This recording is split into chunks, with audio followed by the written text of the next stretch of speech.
Buenos días, hermanos, ¿cómo están? Gracias a Dios, qué bueno que nos damos cita en esta mañana de domingo, Día del Señor. Venimos a rendirle lo que ya hicimos, nuestra adoración al Señor, lo hemos entregado, le hemos dicho que le amamos, que le bendecimos, que reconocemos nuestra necesidad de Él. Y ahora Dios, en su misericordia y gracia, pues tiene para nosotros edificación espiritual a través de su palabra. Y pues esto demanda que tengamos un oído abierto, atento, una mente enfocada, concentrados a la exposición de su palabra, para poder continuar siendo edificados, hermanos, en el conocimiento de Jesús. Así que bueno, vamos a continuar aprendiendo y mucho. Esta mañana estamos en nuestra serie expositiva del libro de los Hebreos y vamos a abordar el tercer tema en esta mañana.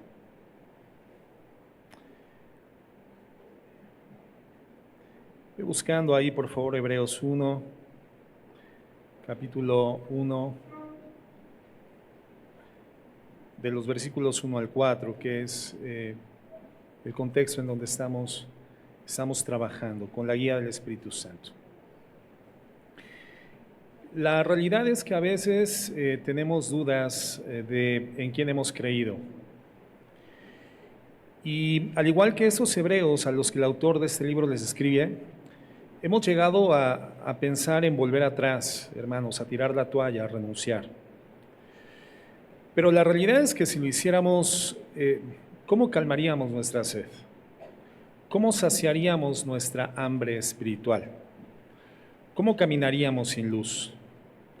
¿A quién iríamos si solo Jesús tiene palabras de vida eterna, como lo dice el apóstol Pedro?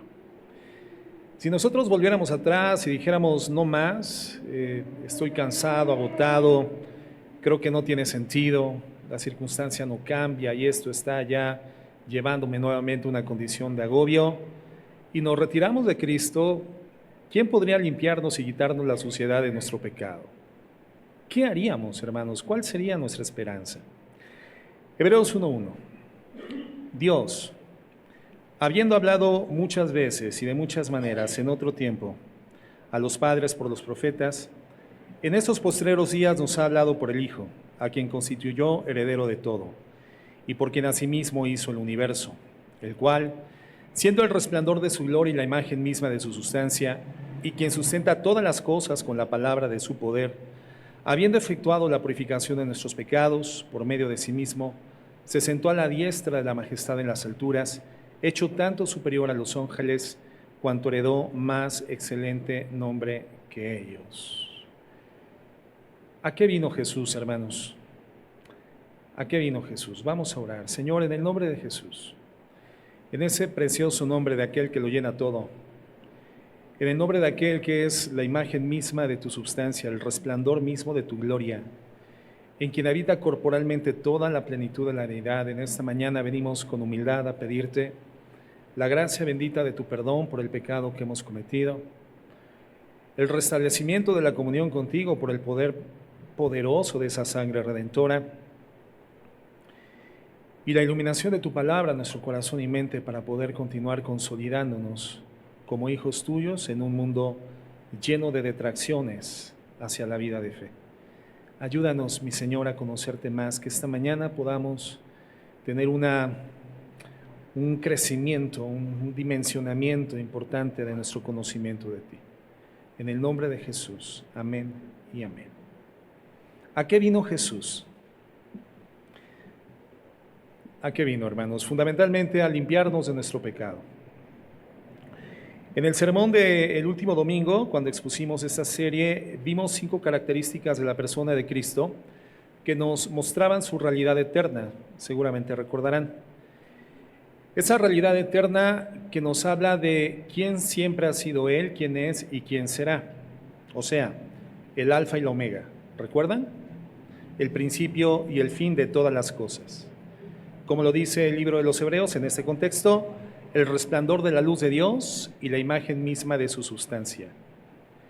Y además es quien sustenta todas las cosas que están entre el alfa y la omega, y lo hace con el poder de su Padre. Esto es, pues, la descripción de la realidad eterna de Jesucristo, lo que Él fue, quién es Él y quién será. Y a continuación, el autor nos va a decir dos momentos de la vida del Señor referentes ahora a su realidad temporal. O sea, algo que ocurrió en el tiempo de la historia humana. ¿Cuáles son estos dos momentos? Su humillación y su posterior exaltación. Su humillación y su posterior exaltación. Su humillación. Él nos ha limpiado de nuestros pecados por medio de sí mismo. Lo vemos en el versículo 3. Y su posterior exaltación. Lo vemos también al final del versículo 3, donde dice, Él se sentó a la diestra de la majestad en las alturas. Humillación y exaltación. Y este es justamente el tema del día de hoy. Vamos a continuar contemplando la grandeza de nuestro Señor Jesucristo, ahora a través de estos dos hechos en el curso de su vida, su humillación y su exaltación.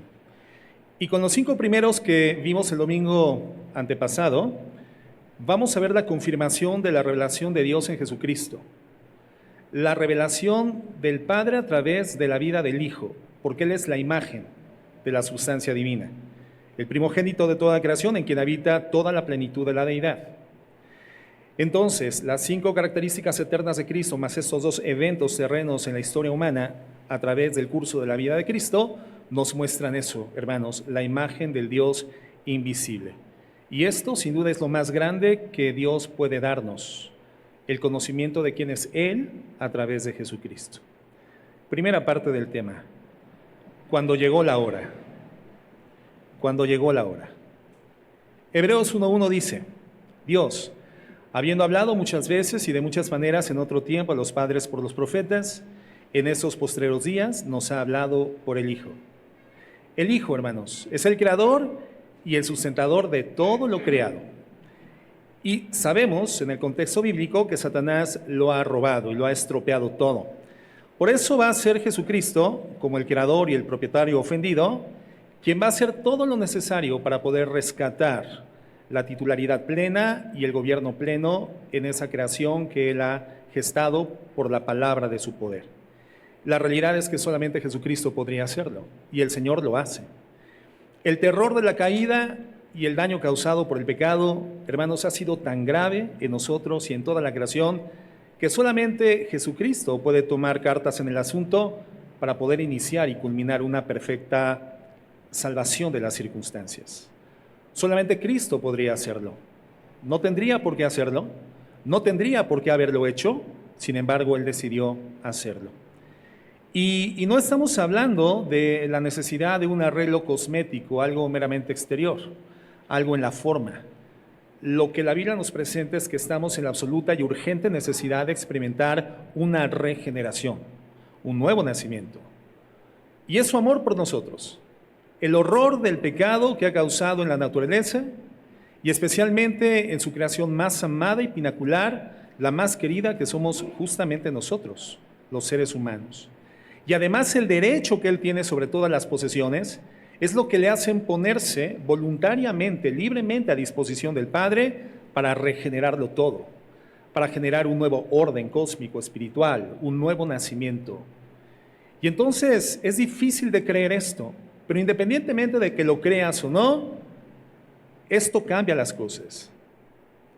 Y si tú lo llegas a creer en términos reales, poniendo tu fe en este segmento escritural, entonces también va a cambiar tu vida. Por eso es mejor que con humildad nos humillemos y creamos a Dios lo que dice la palabra que tenemos revelada en las Escrituras, el rescate que Dios diseñó desde antes de la fundación del mundo para toda su creación. Lo fue llevando gradualmente, progresivamente, a través de la historia humana, hasta que llega la hora precisa, la hora de concretarlo en la persona de nuestro Señor Jesucristo. Por eso el tema se llama Llegó la hora.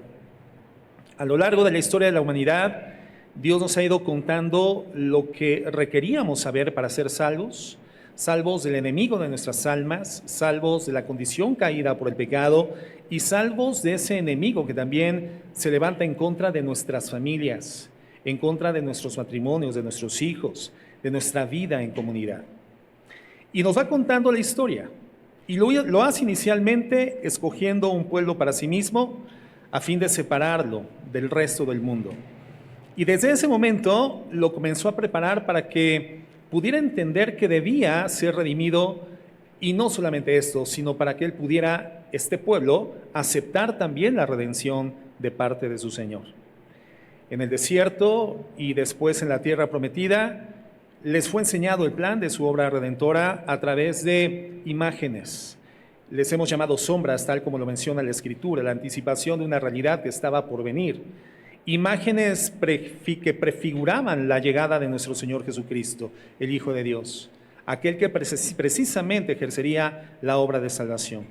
Estas sombras y esas imágenes, que eran muy gráficas, muy simples, pretendían precisamente que entendieran que su redención costaría un precio extraordinariamente alto: sangre, dolor y muerte. Y vemos a lo largo de las páginas del Antiguo Testamento ese baño constante de sangre. De hecho, todo lo que le da coherencia a la información del Antiguo Testamento, veterotestamentaria y neotestamentaria, hermanos, es un hilo conductor, es un hilo de sangre, desde el mismo Génesis, hermanos, hasta la constitución de la obra redentora de nuestro Señor Jesucristo. Un hilo de sangre, el sacrificio constante, continuo.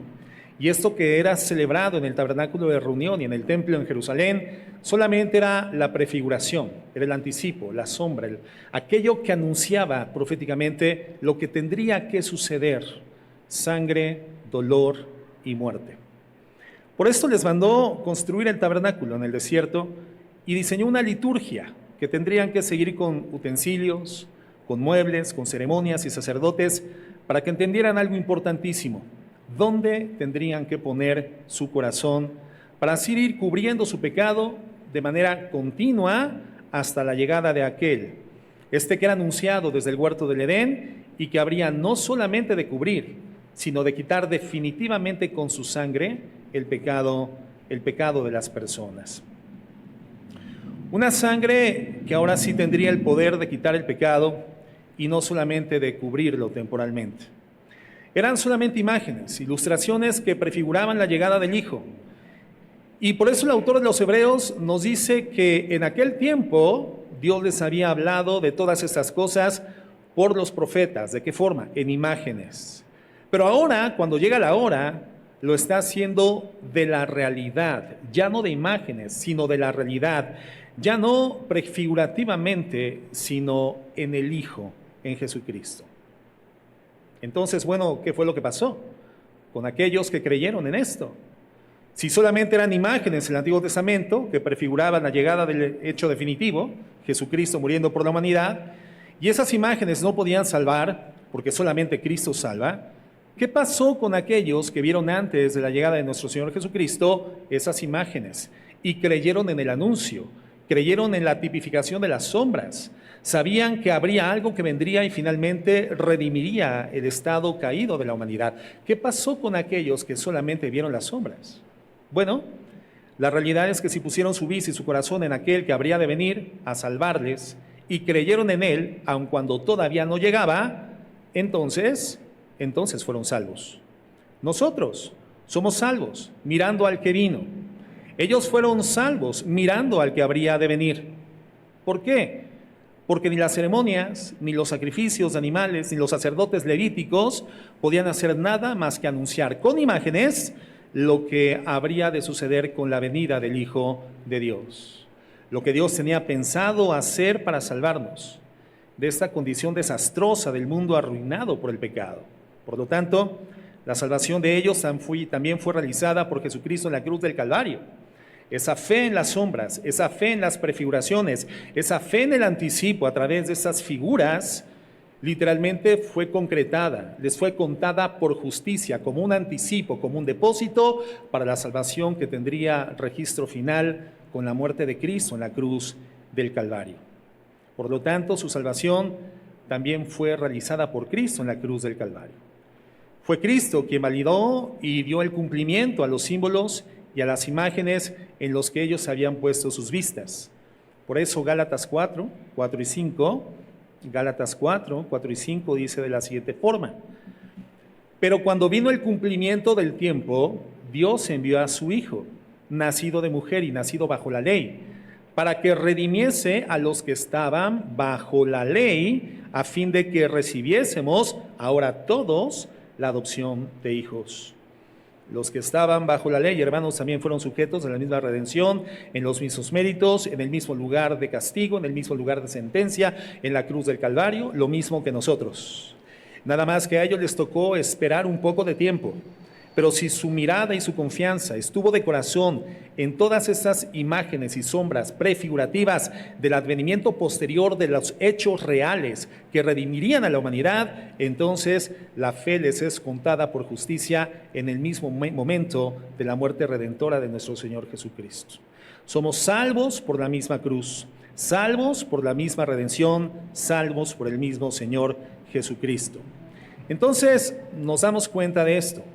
Aquí está el Cordero de Dios, provisto por el Padre, para que definitivamente, ahora sí, para siempre, el pecado del mundo fuese literalmente eliminado de la escena de convivencia y coexistencia entre el Padre y los seres humanos que depositaron en este anuncio su confianza. Juan 1:29, en la parte final, en la parte segunda del verso, dice: He aquí el Cordero de Dios que quita el pecado del mundo.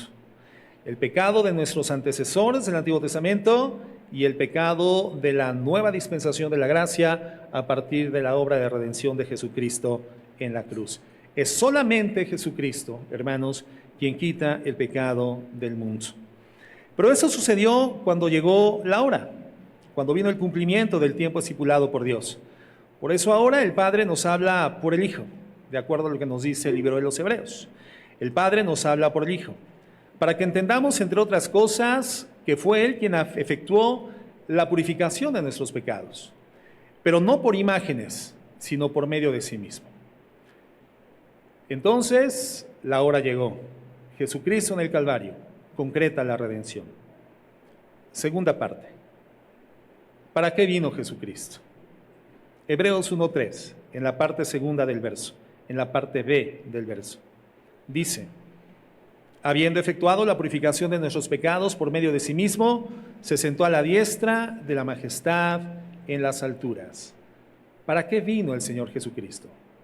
Él, ¿quién es Él? El Alfa y la Omega, el resplandor de la luz de Dios, la imagen misma de su sustancia, quien sustenta todas las cosas por la palabra de su poder. El que era todo y en todos, el Hijo eterno de Dios. El Hijo eterno de Dios desciende al mundo, a la podedumbre donde nosotros nos encontrábamos, se reduce al tamaño de uno de nosotros literalmente para sacarnos de esta condición de basurero en la que nos encontramos metidos. Para esto vino Jesús, para sacarnos del basurero, para sacarnos del lodazal, del estercolero en el cual nos encontrábamos como humanidad. En el capítulo 2 del libro de los Hebreos, el autor nos explicará más adelante con detalle lo que hizo a través de Cristo, siendo Él el autor de la salvación. Pero de cualquier forma podemos decir esta mañana que esto es para lo que el Señor Jesucristo vino en su primer venida. No vino para juzgar al mundo, sino vino para salvarlo. Para eso vino. No para juzgarlo, sino para salvarlo. En Juan 3:17 dice el apóstol: porque no envió Dios a su Hijo al mundo para condenar al mundo, sino para que el mundo sea salvo por Él. Entonces, Cristo en su primer venida no vino para juzgarnos, vino para salvarnos. ¿Podrías decirle esta verdad a tu hermano que está a la izquierda, a la derecha? Cristo no vino para juzgarte, sino para salvarte. Contéstale, y a ti también. Y si Cristo vino para salvarnos y no para juzgarnos, entonces, ¿quiénes somos nosotros como creyentes, quienes pretendemos tener la capacidad judicial de establecer la condenación de los actos pecaminosos de aquellos que se mueven en el entorno de nuestra existencia? No estamos aquí nosotros para ser portavoces del juicio de Dios, primeramente, sino de su obra salvífica en la cruz del Calvario. ¿Cuál es la actitud de tu mente y de tu corazón evaluando la caída moral de las personas que se encuentran en tu derredor?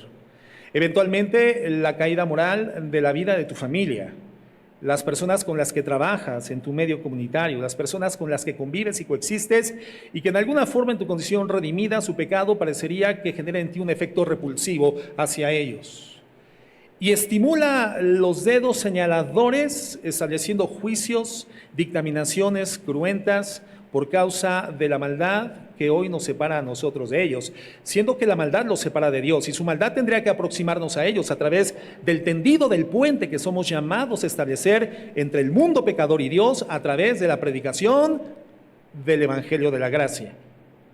Si Jesucristo no ha venido en su primer venida a juzgar al mundo, hermanos, ¿quiénes somos nosotros para establecernos como jueces del mismo? Somos llamados a tender ese puente. Acuérdate, somos un real sacerdocio y una nación santa que predicamos ahora las virtudes de aquel que nos llamó de las tinieblas a su luz admirable. Y si en Cristo hoy nosotros somos un real sacerdocio, entonces nuestra labor, hermanos, es superior a la labor que los sacerdotes en el Antiguo Testamento ejercían a través del sistema sacrificial. Hoy nosotros, al igual que ellos, de forma permanente tenemos que tender el puente. Eso significa en el hebreo sacerdote, caján, el que tiende un puente. Y ellos tenían un puente temporal a través del sistema sacrificial. Cuando esa sangre era derramada sobre el propiciatorio, Dios extendía un año más actos de gracia y misericordia sobre el pueblo y perdonaba temporalmente, cubriendo el pecado del pueblo. Temporalmente. Pero tendían ese puente a través del sistema de sacrificios. Hoy nosotros tendemos el puente hacia la reconciliación verdadera del pecador con Dios a través de la predicación de la obra de Cristo en la cruz del Calvario, quien no vino en su primer venida para juzgarnos, hermanos, sino para salvarnos de la condenación eterna. ¿Cuál es nuestra actitud, nuestra percepción social, nuestra apreciación moral hacia las condiciones pecaminosas inevitables del medio en el cual vivimos, de juicio o nuestra conducta es redentiva? ¿Señalamos o tendemos el puente de redención? La narrativa de la obra del Evangelio, la obra de Cristo en la cruz del Calvario, extendiendo los brazos, ofreciendo su cuerpo, derramando su sangre para el perdón de los pecados. Y parecería que estar en alguna de las dos posiciones sería mejor que simplemente transitar por el medio. Porque el Señor dice que a los tibios, si esto produce en forma figurativa el vómito de Dios, ¿qué significa esto? En términos figurativos, pero igualmente muy explícitos: náusea, desagrado en Dios. Entonces el Señor nos dice: no juzgues, extiende el mensaje de redención. No seas pasivo ni seas indiferente, no camines por el medio. Entiende que estás aquí para anunciar las virtudes de Cristo. Anunciar que en su primer venida Jesucristo no vino a juzgar, sino a salvar al mundo que se encontraba perdido sin Él. Entonces entendemos esto. No vino a condenar, pero fíjense, sí vino a establecer las condiciones del juicio futuro. El verso 19 de Juan 3 dice: y esta es la condenación. Es decir, viene a continuación la narrativa de la base judicial sobre la cual el Señor ejercerá la justa sentencia en el llamado juicio del gran trono blanco al final de la historia humana. Y esa es la condenación: que la luz vino al mundo y los hombres amaron más las tinieblas que la luz, porque sus obras eran malas. El pecador que está determinado a no arrepentirse, el pecador que ha hecho caso omiso, que le ha dado la espalda al mensaje del Evangelio, es una persona que de manera constante buscará la oscuridad, porque el pecado se comete de forma más ávida, más prístina, dentro de un ambiente de oscuridad. Y entonces, por cuanto aman más la oscuridad para la comisión de su pecado que la luz para la redención de sus almas, entonces hay un rechazo, y ahí se encuentra la condenación de Dios. Que Jesucristo, siendo la luz del mundo, vino y los hombres amaron más las tinieblas que la luz, porque sus obras eran malas. Por lo tanto, entendemos que Cristo no vino a juzgar al mundo, pero sí vino a establecer las bases judiciales del juicio final que el Señor justamente ejercerá en contra de aquellos que no hayan creído en el mensaje del Evangelio. Entre otras cosas, también vino a decirnos cómo es que debemos de vivir. Nos da un ejemplo y nos deja claramente definidas en la Biblia las normas para seguir su ejemplo. También vino a mostrarnos el carácter de Dios Y ese carácter, por supuesto, lo podemos conocer a través del resplandor de Él, la imagen misma de su substancia. Pero la razón principal por la que vino Jesucristo en su primera venida fue para rescatar lo que se había perdido, para rescatarte a mí y a mí de nuestra condición perdida. Vino para recuperar lo que el diablo le había robado a su creación y a la cúspide de su creación, es decir, nosotros, los suyos, los seres humanos. Y lo hizo en una cruz, derramando su propia sangre en nuestro lugar. Y este versículo nos muestra precisamente cuál es nuestra naturaleza, cuál es nuestra realidad espiritual. Y nos muestra con total transparencia que estamos sucios. Sucios, hermanos. Y para una persona que no ha experimentado la redención por la fe, una persona que no ha experimentado el milagro de la regeneración en su vida, eso podría parecer agresivo, molesto, inaudible. Pero la realidad es que estamos sucios, una suciedad que nos termina enfermando de tal manera que nos lleva a la muerte eterna, a la separación eterna de Dios. Y esa es la verdad, sucios. Y creo que es la mejor definición de la condición en la que nos encontrábamos. Cualquier persona que sea honesta consigo mismo lo sabe. Y lo que nos muestra Jesucristo, cuando a través de su palabra, su Espíritu Santo nos retira el velo de nuestra vida espiritual, de esa vista espiritual que se encontraba velada por el pecado, es llevarnos a darnos cuenta de esta condición de suciedad. Por lo cual, lo único que podríamos hacer sería pedirle al Señor, por su gracia y misericordia, que seamos limpiados todos los días de nuestra vida. ¿Por qué? Porque el pecado, hermanos, lo mancha todo. Y lo hace de una forma indeleble, así como la tinta que ponen en nuestros pulgares los días de votación, que tardan días para que pueda retirarse de la piel, porque esa tinta indeleble tiene precisamente el propósito de que no se retire fácilmente. Bueno, el pecado dejaba manchadas de forma indeleble, pero de forma permanente, el estado de nuestra alma, el estado de nuestra mente, el estado de nuestra percepción espiritual de la realidad. Ese pecado nos ha salpicado de una forma que nos es imposible deshacernos de toda esa fortaleza de degradación y de deshonra.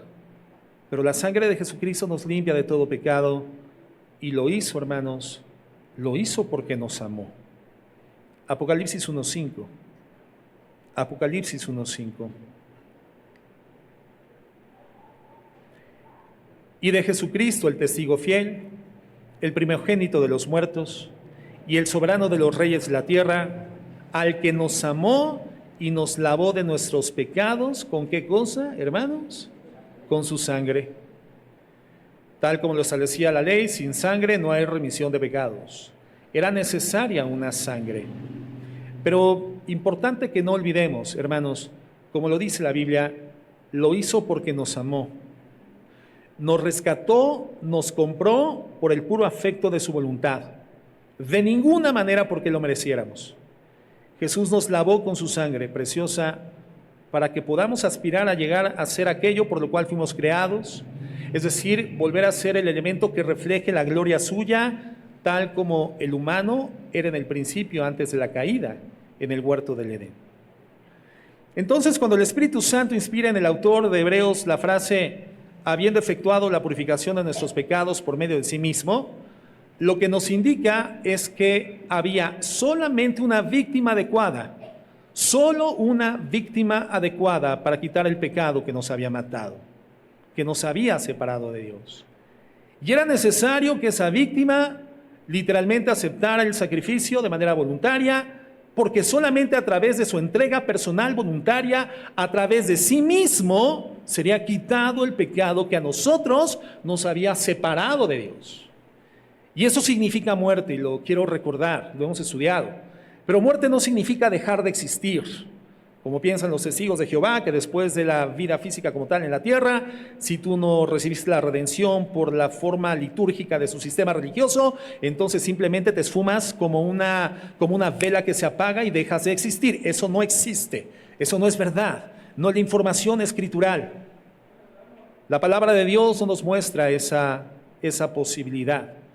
La palabra de Dios nos dice que nos encontramos en condición perdida y separados de Dios por el pecado, y eso significa muerte, eternamente separados de Dios, eternamente separados de Dios. Y si en algún momento has considerado que las condiciones de existencia en la tierra caída por el pecado, esta tierra sumergida en la corrupción, inmoralidad, depravación, en toda esta gama de circunstancias que obscurecen la vida moral y mental de la humanidad, es la peor forma de existencia. Si tú llegaste a creer que el infierno está en la tierra, estás equivocado. El infierno es un lugar donde ya no tendrás ninguna posibilidad, ninguna probabilidad activa de establecer vinculación con Dios por medio del sistema sacrificial de Cristo, entregándose a sí mismo en la cruz del Calvario.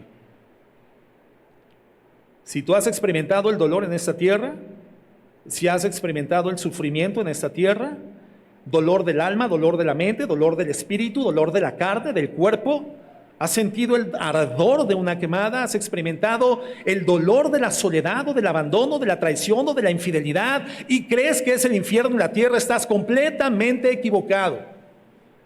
El dolor, la soledad y el ardor, separado eternamente de Dios y ya sin alguna oportunidad de remisión de pecados y redención y reconciliación con Él, hermano, será el peor de los estados y el estado eterno de sufrimiento del alma, de la mente y de las sensaciones corpóreas que aún tendrá nuestra alma. El infierno no está en la tierra. El infierno es la muerte. No por el cese de la existencia, sino por la separación eterna de Dios. Había solo una víctima adecuada que podía quitar el pecado que nos había matado: Jesucristo, el unigénito Hijo de Dios. Nosotros no podíamos, y lo que es peor, tampoco queríamos. Y lo más impresionante de todo es que, siendo Él Hijo de Dios, hermano, no volvió al estado en el cual se encontraba eternamente hasta que consumó perfectamente su trabajo, perfectamente. Jesucristo llegó hasta el final, hasta que dijo momentos antes de morir: consumado es. Pudiendo haber recuperado su gloria eterna, no lo hizo. Por eso hemos comentado en algún momento que el Señor Jesucristo redime en la cruz del Calvario, pero firma la redención ¿en dónde? En Getsemaní. Cuando, siendo verdadero Dios y verdadero hombre, indivisible en ambas naturalezas, en la misma persona, en esa condición humana, el Señor pudo haber dicho: bueno, Padre, hasta aquí llegamos, hasta aquí llegó el experimento de redención. Sin embargo, el Señor Jesucristo no lo haría jamás, porque Él es Dios también, y porque Dios no peca y porque Dios no falla. Y cuando era humano, verdaderamente, es también verdaderamente Dios, y Dios no peca y Dios no falla. Y aun cuando en su condición humana Él se encontró ante la crisis mental y psicológica más extenuante a lo largo de su vida y experiencia humana, el Señor no iba a fallar, porque Él es Dios. Y entonces firma la redención y le dice: hágase conforme a tu voluntad, no conforme a la mía. Entonces Jesucristo esperó a terminar su obra y a que el Padre reivindicara esa obra. Un ejemplo para nosotros maravilloso, porque ¿cuántas veces abandonamos nuestras responsabilidades antes de terminarlas? Antes de terminar nuestro trabajo. Y sabemos perfectamente bien qué es lo que debemos de hacer. Pero Cristo nos da el ejemplo de iniciar y llevar a término un proyecto. ¿Cuántas veces sabemos cuáles son nuestras condiciones y la posición funcional de la calidad paterna que Dios nos ha dado? ¿Cuántas veces entendemos que el modelo que tenemos que establecer dentro del hogar conyugal y familiar, es el modelo de Jesucristo, a través de nuestra personal búsqueda de Dios, la oración, la meditación de su palabra, y proyectar esto a la mente y conciencia de nuestros hijos, a fin de que por la imitación ellos vayan desarrollando el carácter de quien en el futuro podrá llegar a ser un hijo de Dios? Abandonamos la tarea porque pensamos que es cruenta, que es dura, y casi que clamaríamos al Señor: Señor, pasa delante de mí esta copa, porque cuán difícil es ser un padre cristiano en esta tierra caída por el pecado. Cuán difícil es ser fiel a una sola mujer el resto de mi vida. Señor, si es posible, pase delante de mí esta copa. Y abandonamos la tarea, la dejamos a medias, hermanos, no somos concluyentes. ¿Cuántas veces, hermanas, han dejado ustedes el deber ser de una mujer respetuosa de la autoridad del marido, simplemente porque es muy difícil someterse a la autoridad de un hombre. Simplemente porque el mundo que te rodea te impulsa, te inclina hacia ese pensamiento absurdo del empoderamiento femenino, donde la mujer tiene que poder y hacer más que lo que el hombre hace y puede. Y entonces, ¿quién es este para venirme a decir cómo debo de vivir dentro de mi casa? Señor, pasa delante de mí la copa de tener que soportar a este hombre como marido dentro del hogar. Porque además ni te ama, ni te teme, ni te conoce. Señor, es el hijo de Moloc. ¿Cómo me voy a sujetar a él? Pasa delante de mí esta copa.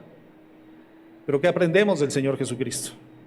Aprendemos la culminación de la tarea. Aprendemos el conocimiento pleno y la identificación perfecta con la misión asignada. Aprendemos que al igual que Él, nosotros tenemos que tener una identidad en Él perfecta de la misión que el Señor nos ha conferido. Si eres un hombre casado como esposo, si eres una mujer casada como esposa, si eres un hijo de familia como un hijo cristiano, si eres padre como padre, si eres empresario como tal, negociante como tal, como un miembro de la sociedad, el Señor te ha asignado una tarea en esta tierra, representando el reino de los cielos. Y no estamos aquí para renunciar a las tareas y pedirle al Señor, Señor, ¿cómo puedo librarme de esto que estoy por vivir? ¿Cómo puedo librarme de esta cruz que estoy cargando? El Señor nos dice, puestos los ojos en Jesús, autor y consumador de la fe, el cual por el gozo puesto delante de Él, sufrió el oprobio, sufrió la cruz y menospreció el oprobio. Entonces Cristo, hermanos, habiendo podido recuperar su gloria eterna, no lo hizo. Él esperó a terminar su obra, a que el Padre la reivindicara de forma perfecta. Hasta entonces, hermanos, Cristo cumplió. Hasta esto Cristo nos deja como ejemplo, siendo quien era, quien es y quien será, el Hijo de Dios eterno. No se marchó, esperó a terminar su obra. Y su sacrificio fue perfecto, definitivo, absolutamente eficaz, hecho completo. Entonces no tenemos hoy en día nada que hacer nosotros, porque Cristo lo hizo todo. Lo único que nos resta, hermanos, de acuerdo a Filipenses 2:1, es ocuparnos en nuestra salvación con temor y con temblor. ¿Eres un hijo de Dios? Ocúpate en vivir como un hijo de Dios. Ese verso de ninguna forma representa el esfuerzo humano para poder adquirir la redención. Eso sería absurdo. Sería una negación total y frontal del Evangelio de la gracia, de la justificación por la fe, de la obra expiatoria de Cristo en la cruz del Calvario. Si a través de la obra humana nosotros pudiéramos hacernos acreedores de una salvación tan grande, ¿a qué vendría entonces la necesidad de la muerte de Cristo en el Calvario? No hubiera habido ninguna necesidad. Pero cuando la Biblia dice que nos ocupemos en nuestra salvación con temor y temblor, se está refiriendo a la salvación que hemos recibido como regalo. Y ahora, siendo regalada esta salvación tan grande, nuestras vidas sean enfocadas y ocupadas en vivir acordes al estado de salvación en el cual por la gracia nos encontramos hoy en día. Qué molesto es ese sonido de esa aspiradora. No es aquí, ¿verdad? ¿Podrían tocar a la señora de al lado y pedirle amorosamente si pudiera hacernos el favor, hermano Elías, por favor, si nos pudiera hacer el favor de apagar su aspiradora en tanto terminamos el servicio? Dígale que nos faltan 5 horas nada más, por favor. Algún día, si al Señor le parece bien, tendremos un lugar en donde este tipo de cosas no sucedan, aislados del ruido, aislados del dolor, aislados de las lágrimas, aislados de la enfermedad en su presencia, hermanos. Probablemente antes el Señor nos dé un lugar en donde tampoco tengamos este tipo de incomodidades, porque a mí particularmente me distrae una barbaridad el escuchar ruidos o ver movimientos cuando estoy compartiendo la palabra de Dios. Por eso, a partir del próximo domingo, voy a compartir de espaldas a ustedes, hermanos, para que nadie me distraiga. No, no es cierto. Gracias a Dios. Esperamos que ahora sí ya no continúe. Acompáñenme, por favor, a Efesios 4:21. Efesios 4:21. El hermano Elías no lo está proyectando ahorita, pero búsquenlo en sus Biblias, por favor, o escuchen con atención. Dice, si en verdad, Efesios 4:21, si en verdad, es decir, ese sí es un condicionante, Este sí deja en entredicho o en cierto nivel de duda lo que a continuación va a mostrar. Sin embargo, nos presenta los elementos, los argumentos que pueden certificar que ¿en verdad qué cosa? Dice, si en verdad le habéis oído y habéis sido por él enseñados conforme a la verdad que está en Jesús, en cuanto a la pasada manera de vivir despojados del viejo hombre, habla de una forma de vivir en el pasado, hermanos. Y dice que si hemos escuchado a Jesucristo y hemos aprendido de él, hoy entonces nosotros tenemos que despojarnos de ese viejo hombre que se encontraba viciado conforme a la naturaleza de nuestra vida pasada. Porque está viciado conforme a los deseos engañosos. Y renovaos. Renovar es quitar lo viejo, poner lo nuevo. Y entendemos en el contexto que es simplemente poner los nuevos pensamientos contenidos en la palabra de Dios. Y en ese proceso lo viejo saldrá, lo nuevo comenzará a abrevar y comenzará a rebosar en ese vaso espiritual que son nuestras vidas y almas. Es como cuando tú tienes un vaso con suciedad, no le quites la suciedad con la mano, simplemente vierte agua limpia. La suciedad comenzará a incrementar su nivel hasta que se desborde y solamente quede agua limpia en el vaso. Y la Biblia nos está diciendo que hagamos esto, que renovemos con la palabra. Renovaos en el espíritu de vuestra mente. Y fíjense en esto. Y vestíos del nuevo hombre creado según Dios en la justicia y santidad de la verdad. Cuando Filipenses nos dice que nos ocupemos con temor y temblor en nuestra salvación, se está refiriendo a eso también. Este verso es correspondiente, es colateral, es complementario. Aquí de ninguna forma se nos está dando la idea de que nosotros podamos adquirir la salvación a través del método humano, a través del esfuerzo humano, el trabajo humano, la dedicación o el denuedo. No, de ninguna forma. Dice que seamos vestidos del nuevo hombre creado según Dios en la justicia y santidad de la verdad. Toda la obra es del Señor Jesucristo en la cruz del Calvario. Pero si ahora tú eres un hijo de Dios, un cristiano, dice la Biblia, no uses la vestidura de alguien que no es cristiano. Vístete de lo que eres. Vístete de un hijo de Dios. Si eres un hijo de Dios, vístete como cristiano. Es como el soldado. El soldado tiene que presentarse en el campo de batalla, en la hora precisa, en el horario acordado. ¿De qué forma vestido, hermano? ¿Con bermuda? ¿Con guayabera? ¿Con gorra? ¿Cómo se viste el soldado? ¿De qué?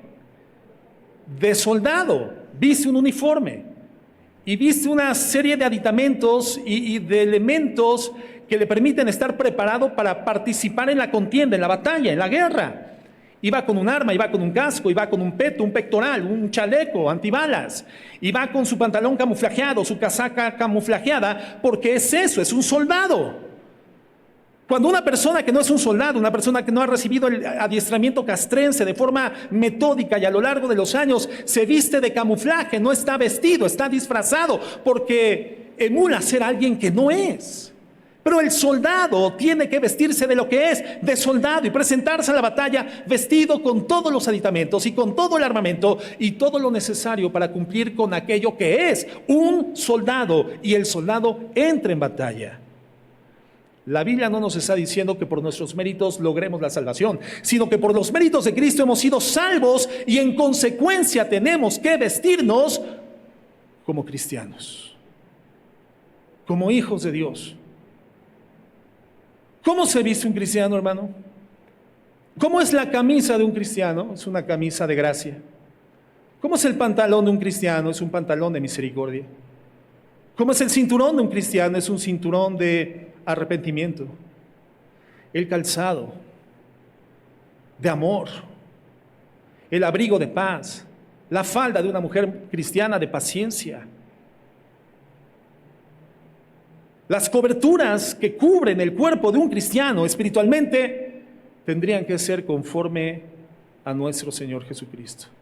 Por eso dice, vístanse según Jesucristo.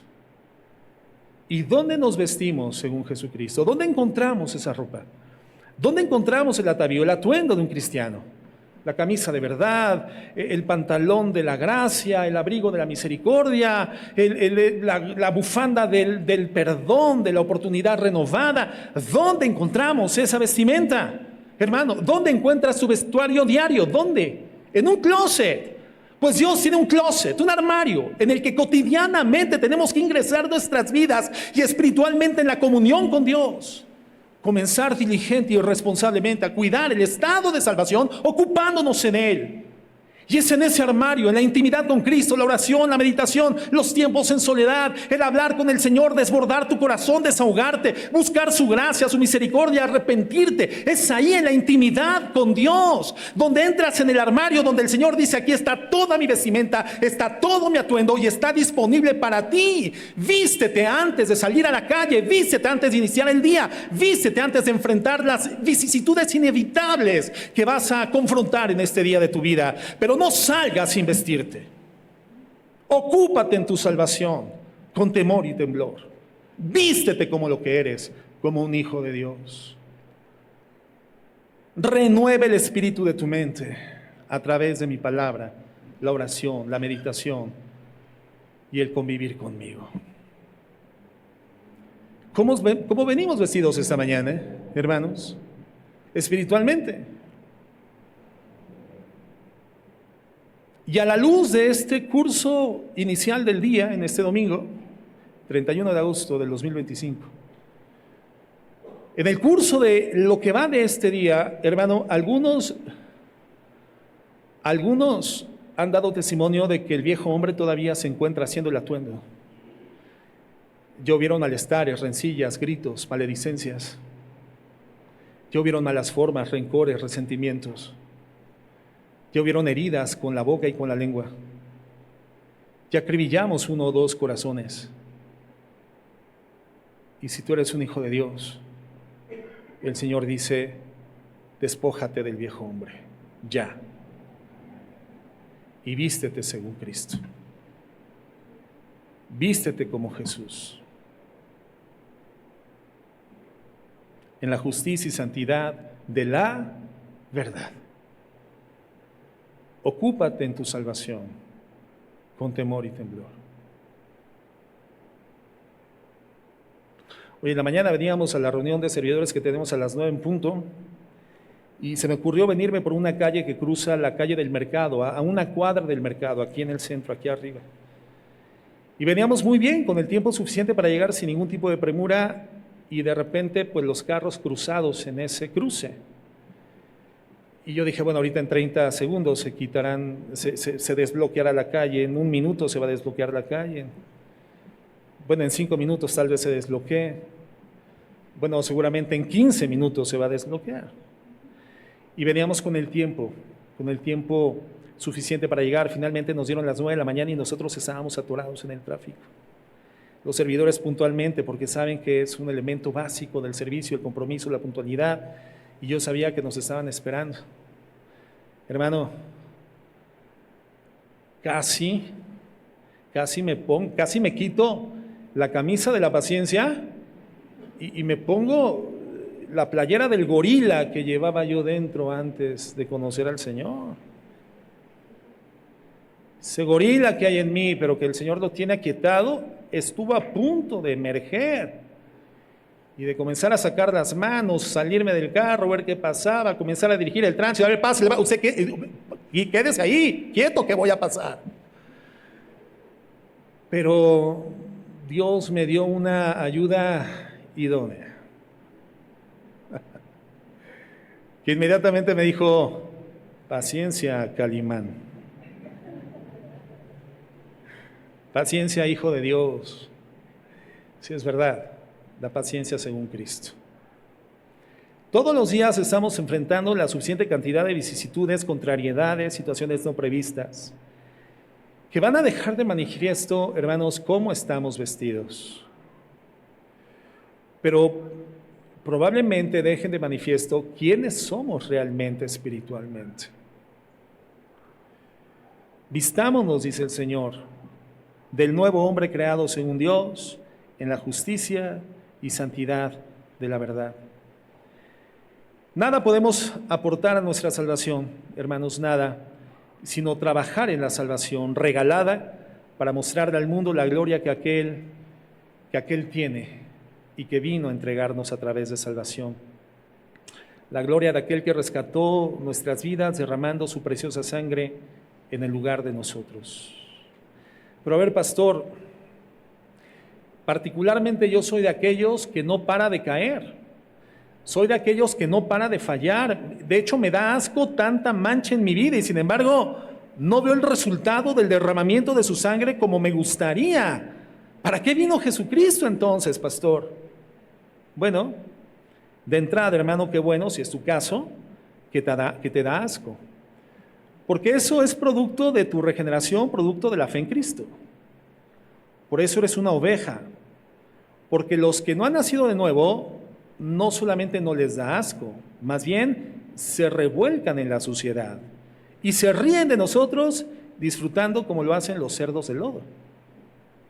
Así que, si tú estás disfrutando de los beneficios del derramamiento de su sangre, sabemos por fe que Cristo ha vencido al diablo, al tirano que nos ha despojado de la dignidad y le ha robado al Señor o pretendió robarle su herencia. Y lo sabemos porque ha comenzado su obra en nosotros, el Señor Jesucristo, y es un proceso que literalmente es un milagro,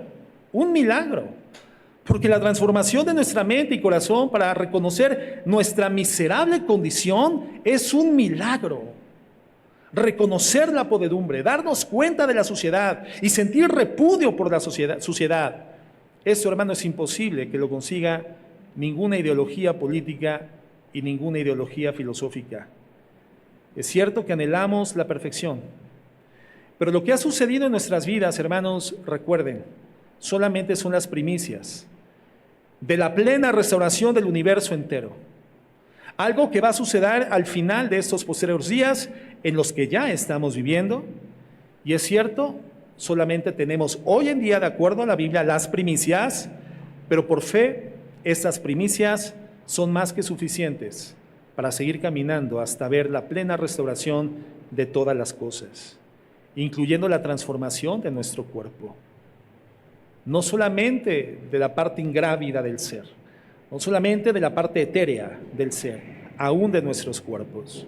Fíjense lo que dice Filipenses 3:20. Filipenses 3:20. Dice Pablo, guiado por el Espíritu Santo, mas nuestra ciudadanía, ¿en dónde está, hermanos?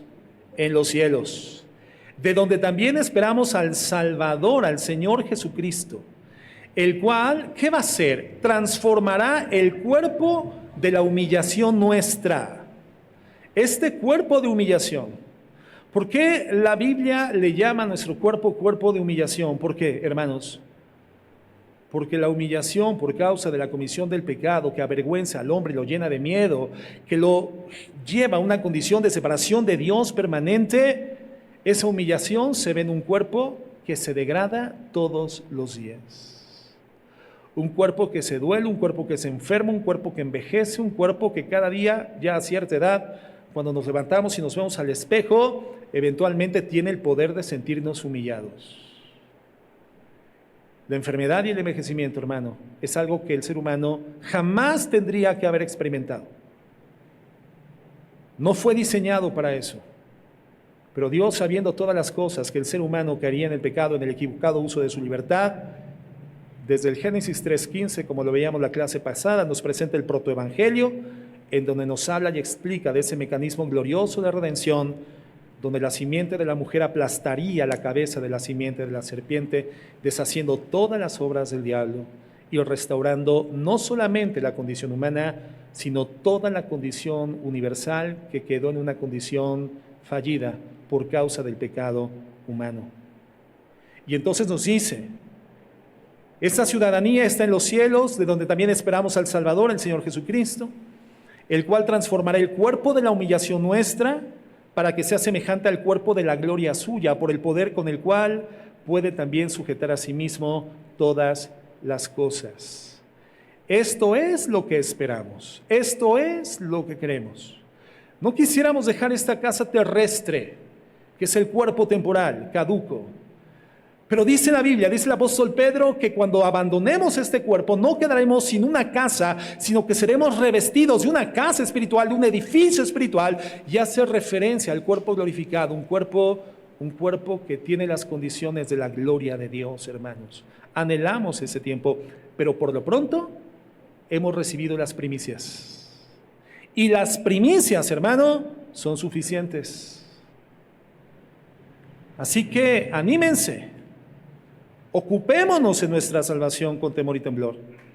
Y si así lo haces, a pesar de las dificultades y las caídas, si éstas te duelen, significará que estás perseverando en la santidad. Un proceso que nos llevará toda la vida, y por lo tanto el Señor nos dice que no nos cansemos hasta desmayar. Filipenses 3:12, Filipenses 3:12, el mismo apóstol Pablo lo reconoce en él mismo. No que lo haya alcanzado ya, ni que ya sea perfecto, sino que prosigo por ver si logro hacer aquello para lo cual fui también nacido por Cristo Jesús. Entonces la expectativa del creyente es caminar en esta tierra temporal sabiendo que es temporal. No haciéndose, no aferrándose de las cosas que encuentra a su paso en la experiencia humana terrena, sino caminando, prosiguiendo hacia la meta que está más allá de esta vida terrena, porque allá está aquella cosa la cual tendremos que asirnos de manera permanente. Proseguimos para ver si logramos hacer aquello por lo cual también fuimos nosotros tomados por Cristo, asidos por Cristo. Y entonces entendemos que aun cuando parecería que la cruz del Señor fue la situación final de su vida, no fue la situación final de su vida.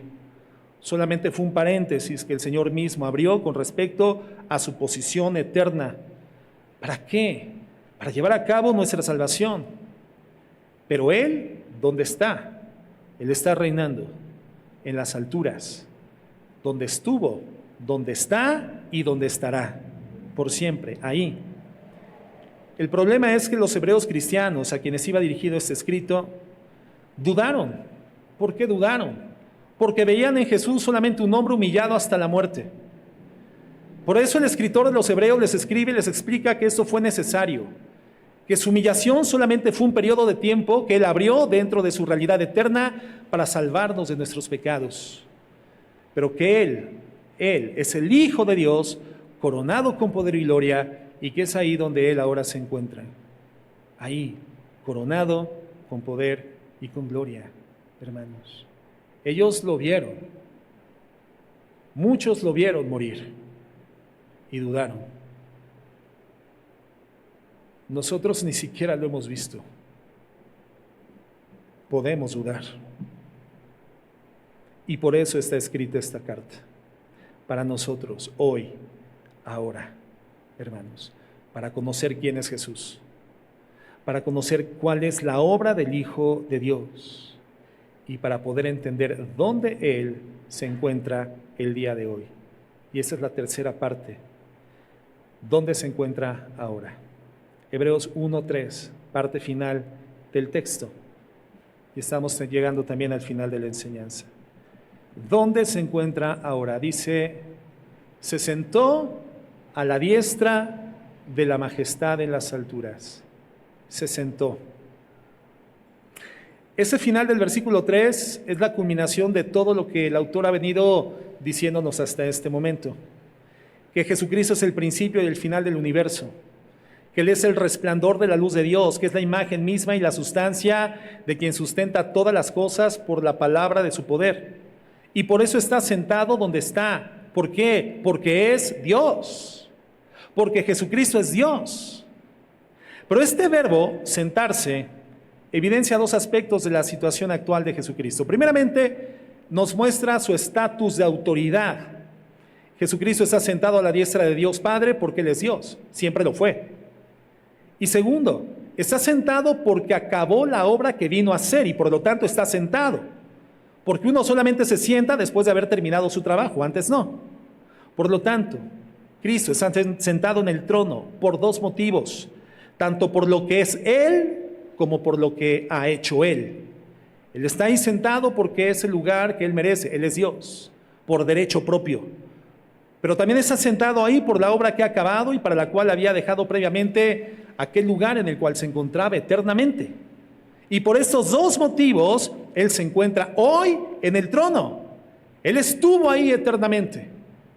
Juan 1:18 dice, a Dios nadie le vio jamás, mas el unigénito Hijo, que que está, ¿dónde, hermanos? ¿Dónde? En el seno del Padre. El unigénito Hijo que está en el seno del Padre le ha dado a conocer. ¿Qué nos dice esto, hermanos? Que Jesucristo siempre está en el seno del Padre. Siempre ocupó y ocupará ese trono. Pero esta frase quiere señalarnos que está ahí también porque acabó la obra que Él vino a hacer. El hecho de que Jesucristo sea un sumo sacerdote sentado, porque es lo que nos dice el libro de los Hebreos, que Él es nuestro sumo sacerdote y está sentado, significa que es un sumo sacerdote mejor que aquellos sumos sacerdotes levíticos con los que el autor los compara. En ese oficio, aquellos sacerdotes arónicos permanecían en pie todo el tiempo. ¿Por qué? Porque su oficio sacrificial nunca terminaba. Sin embargo, Jesucristo se sentó. Y eso nos indica que su sacrificio fue perfecto. Y eso era absolutamente importante que lo entendieran los judíos cristianos que estaban recibiendo esta carta. Y es absolutamente indispensable que lo sepamos nosotros. Por eso lo está explicando de esta forma el autor de la carta. Lo que indica se sentó es que fue a Jesucristo, Dios hecho hombre, el que ha ascendido a las alturas hoy a ocupar su trono. ¿Por qué? Porque es Dios. Pero hay una pequeña diferencia. Ahora, aun cuando Él ocupó ese trono eternamente, hermano, ahora lo ocupa como hecho hombre. Hecho hombre. Asciende al trono que había dejado temporalmente como Dios.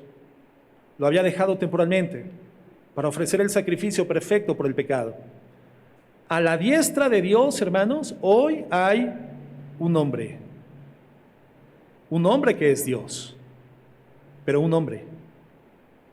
Jesucristo se hizo hombre de verdad, aunque nunca se vació de su divinidad. Él no era apariencia de humano, no era un holograma como decían los gnósticos, no, de verdad se encarnó. Por eso su condición humana no era solamente una apariencia, era un hombre de verdad. Por eso ahora permanece como Dios y como hombre, para siempre. Para siempre. Es muy importante que entendamos lo siguiente. El Señor Jesucristo hoy sigue con la misma naturaleza humana que tomó para sí, solo que ahora glorificado y exaltado, siendo el mismo Dios que ha sido desde la eternidad. ¿Qué significa para nosotros esto? Que Él es verdadero Dios y verdadero hombre.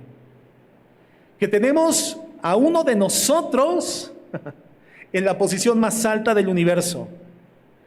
Que tenemos a uno de los nuestros centrado a la diestra de Dios y que intercede por nosotros, que Él nos entiende perfectamente, que es compasivo con nosotros y que es nuestro mediador, porque Él es hombre.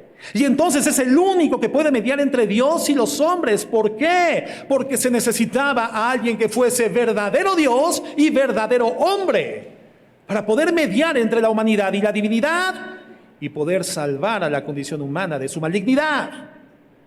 Timoteo 2.5, primera de Timoteo 2.5. Porque hay un solo Dios y solo un mediador entre Dios y los hombres, Jesucristo hombre, el cual se dio a sí mismo en rescate por todos, de lo cual se dio testimonio a su debido tiempo.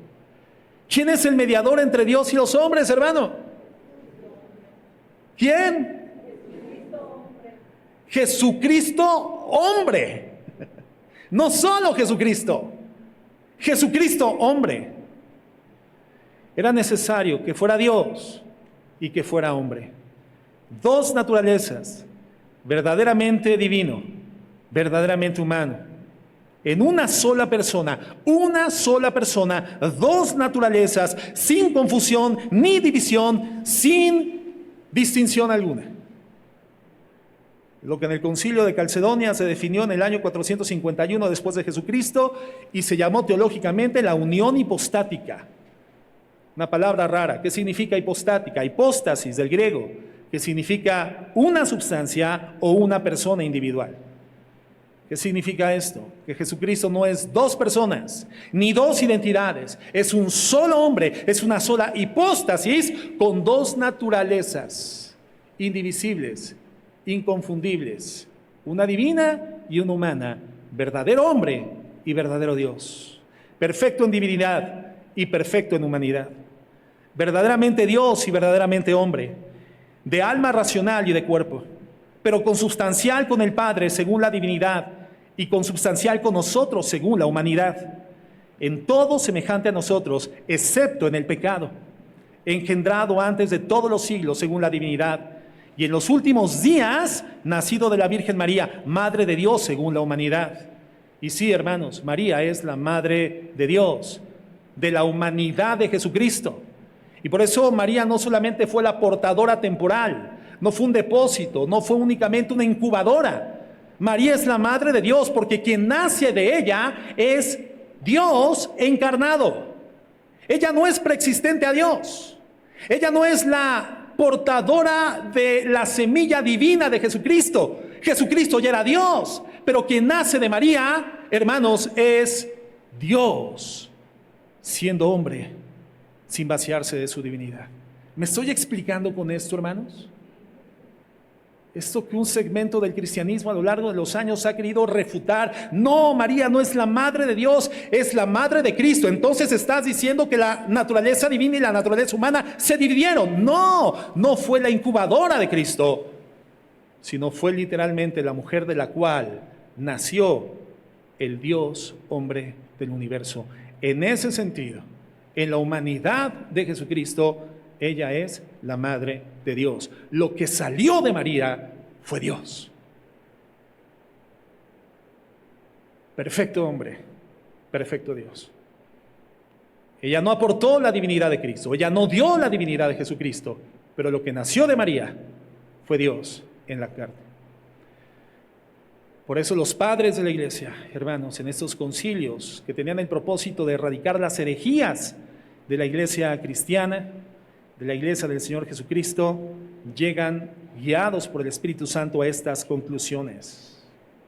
Uno y el mismo Cristo, Hijo, Señor, unigénito, reconocido en dos naturalezas, sin confusión, sin cambio, sin división y sin separación. Entonces, hermanos, entendemos mejor este versículo de 1 Timoteo 2:5.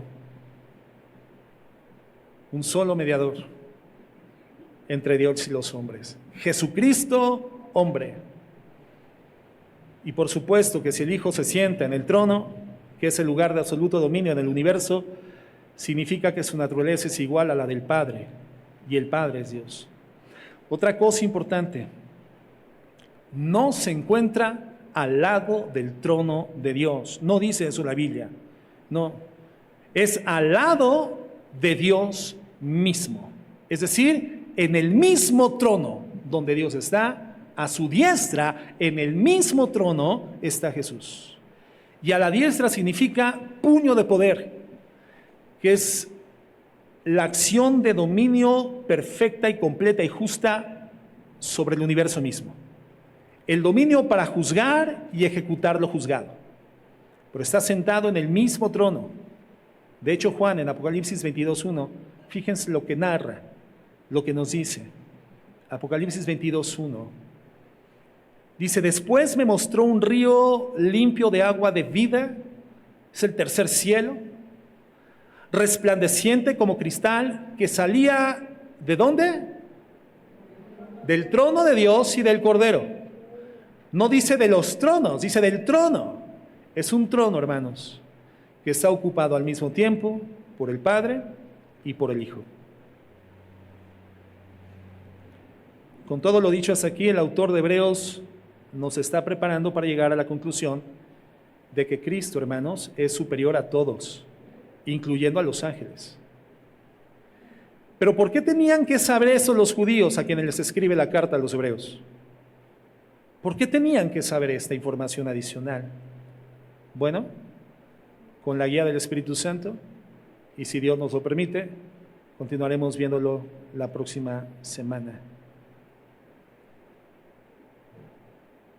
Baste y sobrepase nuestras almas, lo que hemos visto el día de hoy y lo que hemos comenzado a estudiar a través de esos 3 temas de la exposición verso a verso, hermanos, de la carta a los Hebreos. ¿Quién es Jesús eternamente Dios? Y esos 2 momentos históricos en la condición terrena, en donde Él hace un paréntesis en su eternidad y desciende a la tierra para ser humillado y para ser exaltado hasta lo sumo. Jesucristo, el Hijo de Dios, hermanos, Dios en la carne, quien habiendo hecho la obra de purificación, la obra de sanidad, la obra de restauración y regeneración en tu vida y en mi vida, hoy nos dice, lo único que nos resta es ocuparnos en nuestra salvación, vestirnos según Cristo, despojarnos del viejo hombre y de la inmundicia y poder reflejar al mundo, hermanos, redimidos y restaurados en el Señor, la gloria que el hombre de Dios nunca debió dejar de reflejar, como hijos de Dios.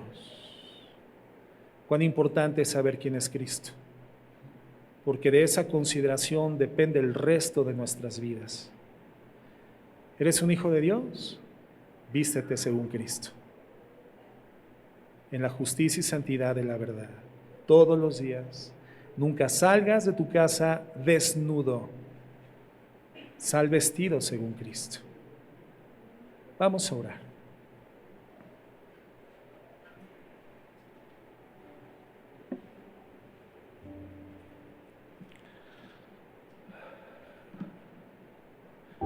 Cuántas gracias te damos, Señor.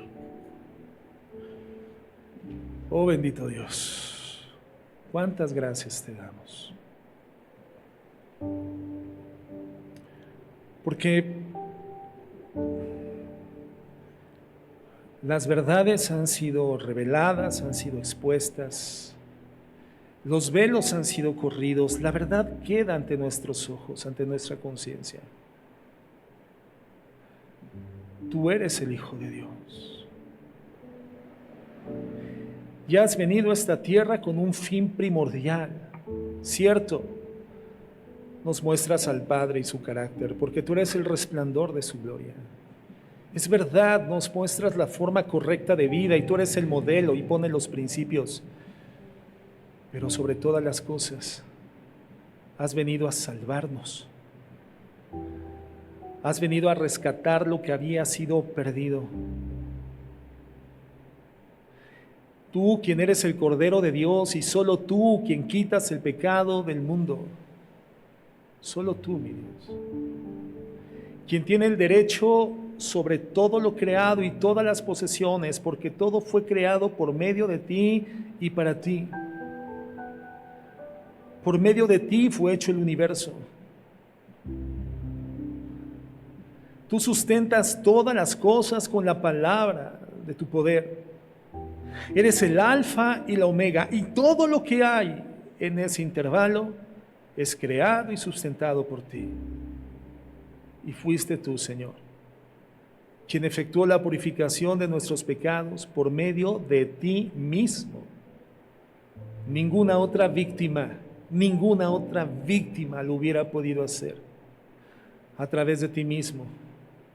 Y hoy, Señor, estás sentado en el lugar que fue tuyo, que es tuyo y que siempre lo será, a la diestra de la majestad en las alturas, en el trono de Dios, porque tú eres Dios, hecho tanto superior a los ángeles, cuanto heredaste más excelente nombre que ellos.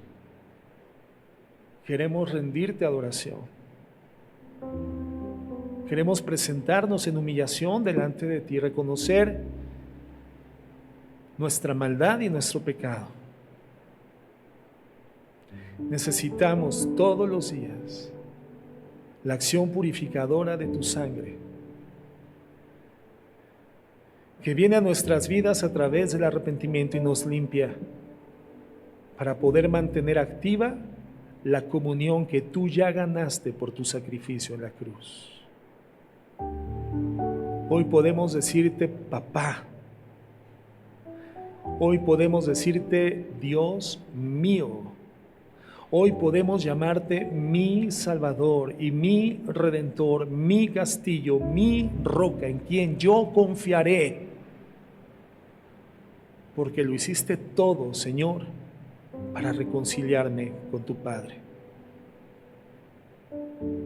Hoy solo me toca ocuparme en mi salvación, vestirme según Cristo, en la justicia y santidad, en la verdad, entrar al armario todos los días en comunión contigo y no salir al exterior de mi vida, de mi casa, si no estoy ataviado según Cristo, para reflejarte a ti y nunca más a mí, reflejar tu gloria y nunca más mis miserias, reflejar tu carácter y nunca más los defectos del mío, Señor. Ayúdanos y enséñanos, porque tú eres Dios, verdadero Dios y verdadero hombre. En Cristo Jesús, amén y amén.